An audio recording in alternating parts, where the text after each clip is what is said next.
America Iran का cease fire युद्ध, गोरू केशम पर भीषण हमला।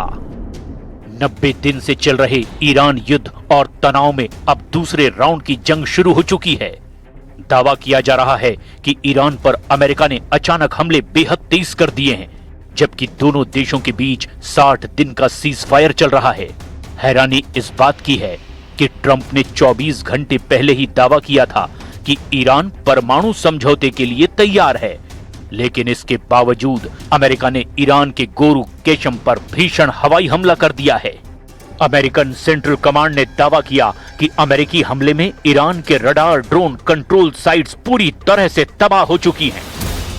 वहीं ईरान ने दावा किया कि उसने अमेरिका के हर उस ठिकाने पर मिसाइल और ड्रोन हमले किए हैं जहां से अमेरिका ने हमला किया था। इस वक्त ईरान में जहां राष्ट्रपति मसूद पजेश्कियन के इस्तीफे की खबर को लेकर के बहुत ज्यादा हड़कंप मचा हुआ है, तो वहीं दूसरी तरफ ईरान में मौजूद IRGC के टॉप कमांडरों ने अमेरिका से एक ऐसी जंग की तैयारी शुरू कर दी है जो खाड़ी देशों को ही फूंक डालेगी।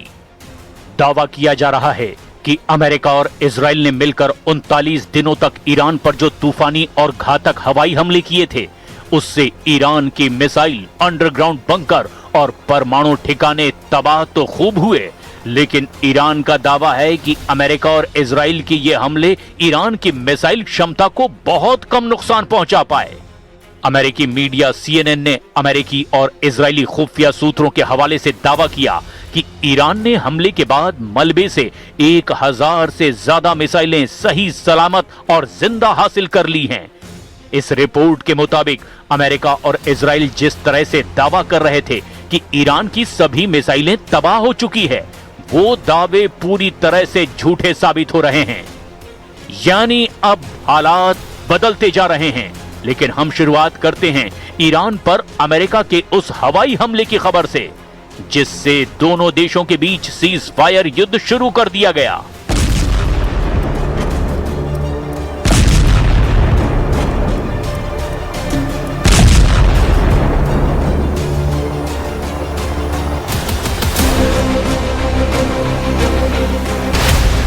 अमेरिका के हमले पर ईरान का डबल हमला। 60 दिन के सीज फायर के बीच अमेरिका और ईरान ने एक दूसरे पर भयंकर हमले फिर से शुरू कर दिए हैं। दोनों ने ही दावा किया कि उनके हमले बेहद सफल और सटीक साबित हुए हैं। सबसे पहले हम आपको ईरान पर हुए अमेरिकी हमले के बारे में बताते हैं। अमेरिकी दावों के मुताबिक यह हमला ईरान के दक्षिणी तटीय क्षेत्र और खाड़ी क्षेत्र की अंतरराष्ट्रीय समुद्री मार्ग पर हुआ, जहां पर ईरान के सैन्य ठिकाने मौजूद थे।